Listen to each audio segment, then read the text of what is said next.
আসসালামু আলাইকুম। এখন শুনবেন সংবাদ শিরোনাম। ইরান লেবাননে চলছে যুক্তরাষ্ট্র ইসরায়েলের যৌথ হামলা। দুই দেশে প্রাণহানি ছাড়িয়েছে ৬০০। অভিযান চালাতে মার্কিন বাহিনীকে ভূখণ্ড ব্যবহারের অনুমতি দেয়নি স্পেন। সড়ক মহাসড়কে কোথাও সমঝোতা, কোথাও বা জোর করে আদায় হচ্ছে চাঁদা। ঢাকায় এসে মফস্বলের সস্তা সবজির দাম বাড়ছে কয়েক গুণ। বাঁচানো গেল না সীতাকুণ্ড ইকো পার্ক থেকে গলা কাটা অবস্থায় উদ্ধার শিশুটিকে। চট্টগ্রাম মেডিকেলের আইসিইউতে চিকিৎসাধীন অবস্থায় মৃত্যু।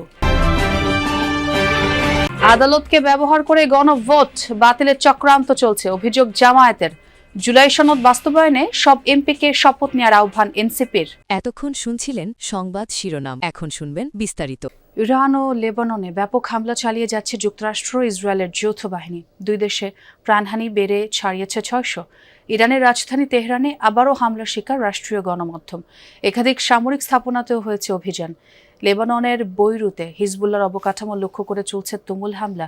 প্রাণহানি দাঁড়িয়েছে ৫২তে, আহত ১৫০ শতাধিক।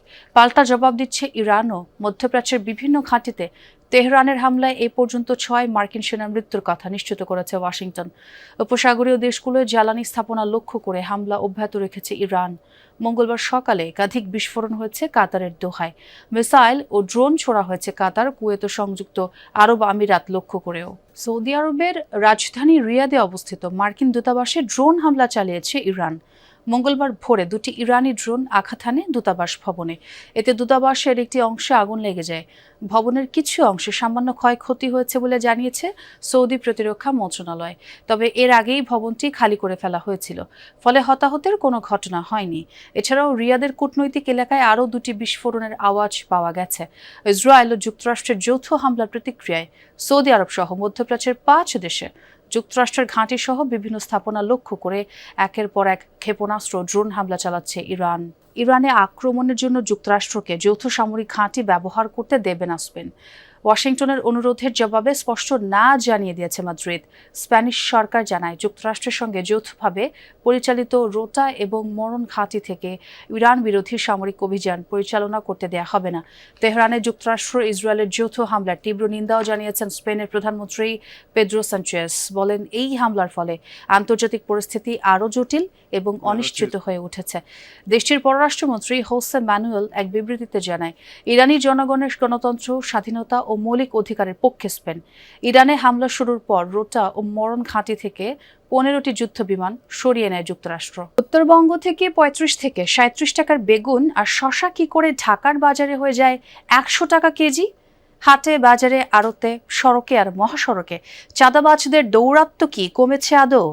সমঝোতায় নেওয়া টাকাকে চাঁদা বলতে না চাইলেও এর প্রভাব কি পণ্যমূল্যে পড়ে না? বগুড়ার মহাস্থান হাট উত্তরের সবচেয়ে বড় সবজির বাজার। ৩০০ বছরের ঐতিহ্যবাহী হাটে সরাসরি সবজি আর কাঁচা তরকারি নিয়ে আসেন কৃষক। এখানেই ঠিক হয় দর। ধরনভেদে ১ মণ বেগুন বিক্রি হচ্ছে ১৪ থেকে ১৫০০ টাকায়, মানে প্রতি কেজি ৩৫ থেকে ৩৭ টাকা। শশার দামও কেজিতে ৩৫ থেকে ৩৬ টাকা। এগুলো ২৩ ফেব্রুয়ারি সকাল ৭টার দিকের ঘটনা। কত দিয়ে কিনছেন মন? ১৩০০।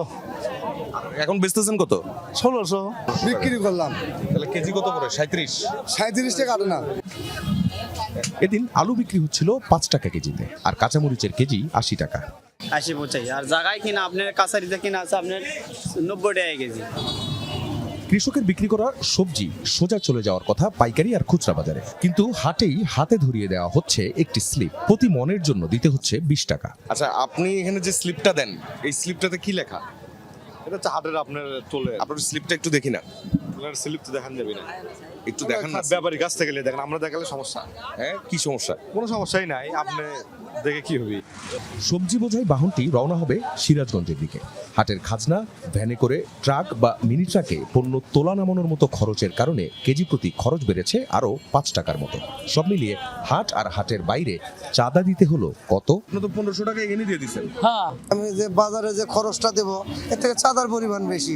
বাজারে ধরেন মাল নামালাম ৫০০ টাকা দিয়ে, মাল নামাল লেবার বকশিস ৩০০ আরও আছে, এগুলো দিয়ে ৫০০ টাকা যায়। সে জায়গায় চাঁদা দিলাম ১০০০ টাকা, তাহলে কেমন লাগে? চাঁদা আদায় হচ্ছে কিনা তাও নিশ্চিত করছেন কয়েকজন। খাজনার নামে এই চাঁদা থেকে বাঁচতে কেউ কেউ সরাসরি মাঠ থেকে কৃষিপণ্য ট্রাকে তোলেন। তাতে রক্ষা নেই, এখানেও হাজির চাঁদা আদায়কারীরা। চট্টগ্রামের সীতাকুণ্ড ইকো পার্কে গলা কাটা অবস্থায় উদ্ধার শিশুটি চিকিৎসাধীন অবস্থায় মারা গেছে। ভোররাতে চট্টগ্রাম মেডিকেল কলেজের আইসিইউতে চিকিৎসাধীন অবস্থায় তার মৃত্যু হয়। এর আগে রোববার সকালে সীতাকুণ্ড ইকো পার্কের ভেতর থেকে গলা কাটা অবস্থায় শিশুটিকে উদ্ধার করে সড়ক সংস্কারের কাজে নিয়োজিত শ্রমিকরা। উদ্ধারের পরে শিশুটিকে তার মা বাবার সাথে চট্টগ্রাম মেডিকেল কলেজ হাসপাতালে পাঠানো হয়। এই ঘটনায় সেদিন রাতেই অজ্ঞাতনামা আসামিদের বিরুদ্ধে অপহরণ ও হত্যা মামলা করেন শিশুটির মা। শিশুটিকে আসলে দুদফায় অস্ত্রোপচার করা হয়েছিল এবং গতকাল দুপুরও কিন্তু আসলে দ্বিতীয় যেই অপারেশন সেটি আসলে সম্পন্ন হয়েছিল। তারপরেই তাকে আসলে বেডে দিয়েছিল চিকিৎসকরা এবং সেখানে যখন তার অবস্থার অবনতি হয় তখনই তাকে আসলে চট্টগ্রাম মেডিকেল কলেজ হাসপাতালে আইসিইউতে নেওয়া হয় এবং সেখানেই তিনি শেষ নিঃশ্বাস ত্যাগ করেন। এই মুহূর্তে আসলে আমরা আইসিইউর সামনে রয়েছি। তার যারা স্বজনরা রয়েছেন তারা পাশে পাঁচলাই থানায় গিয়েছে এবং সেখান থেকে তারা হয়তো অল্প কিছুক্ষণের মধ্যেই যে আনুষ্ঠানিকতা রয়েছে হাসপাতালের সেটি আসলে সম্পন্ন করবে। আদালত নয়, জুলাই সনদের সিদ্ধান্ত সংসদে হতে হবে বলে মন্তব্য করেছেন জামায়াতের নির্বাহী পরিষদ সদস্য ব্যারিস্টার শিশির মনির। বলেন, আদালতের ঘাড়ে বন্দুক রেখে কোনো সিদ্ধান্ত হলে সেটা বুমেরাং হবে। আর দলটির মুখপাত্র বলেন, আদালতের রায়ের পর বিরোধী রাজনৈতিক দলগুলো সিদ্ধান্ত জানাবে। এদিকে এনসিপির মুখপাত্র আসিফ মাহমুদ সজীব ভুইয়া বলেছেন, সরকার গণভোট নিয়ে জনগণ ও আদালতকে মুখোমুখি দাঁড় করিয়েছে। জুলাই সনদ বাস্তবায়ন আদেশ স্থগিত চেয়ে করা রিটের শুনানি শেষে মঙ্গলবার আদেশের জন্য দিন ধার্য করেছেন আদালত। সোমবার রাতে সংবাদ সম্মেলনে কথা বলেন জামাতের মুখপাত্র এহসানুল মাহবুব জুবায়ের ও দলের নির্বাহী পরিষদ সদস্য অ্যাডভোকেট শিশির মনির। এ সময় দলের মুখপাত্র বলেন, আদালতকে ব্যবহার করে গণভোট বাতিলের চক্রান্ত হচ্ছে। দলের নির্বাহী পরিষদ সদস্য অ্যাডভোকেট শিশির মনির বলেন, গণভোট বাতিল হলে জাতীয় নির্বাচন সহ ৫ আগস্টের পরের সব সিদ্ধান্ত চ্যালেঞ্জের মুখে পড়বে। আদালতের রায় দেখার পরে আমাদের রাজনৈতিক দল, আমাদের শীর্ষ নেতৃবৃন্দ এবং আমাদের সংসদীয় দলের কমিটিতে আলোচনা করে পরবর্তী সিদ্ধান্ত আমরা জানাবো।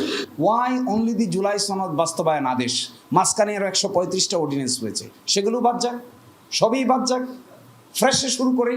আবার আমরা ঘুরে ৫ই আগস্টের আমরা আদালতে এই কথা বলেছি, যদি তাই বলতে চান তাহলে সব বাদ দেন। Let us go back before 5th August. একই ইস্যুতে রাতে জাতীয় নাগরিক পার্টি এনসিপিও সংবাদ সম্মেলন করে। দলের মুখপাত্র আসিফ মাহমুদ বলেন, জুলাই সনদ ও গণভোট নিয়ে সরকার জনগণ ও আদালতকে মুখোমুখি দাঁড় করিয়েছে। আমাদের আহ্বান থাকবে যে এই ধরনের জনগণের সাথে প্রতারণা, বিভিন্ন লেয়ারে প্রতারণা করার জায়গা থেকে আমরা বর্তমান সরকারকে সরে আসার আহ্বান জানাবো এবং আদালতকে ঢাল হিসেবে ব্যবহার না করার আহ্বান জানাতে চাই। সরকারি দলের সংসদ সদস্য যারা আছেন, আপনারা সংবিধান সংস্কার পরিষদের শপথ নিন এবং যে এই শপথটা যদি আপনারা না নেন তাহলে যে আদেশের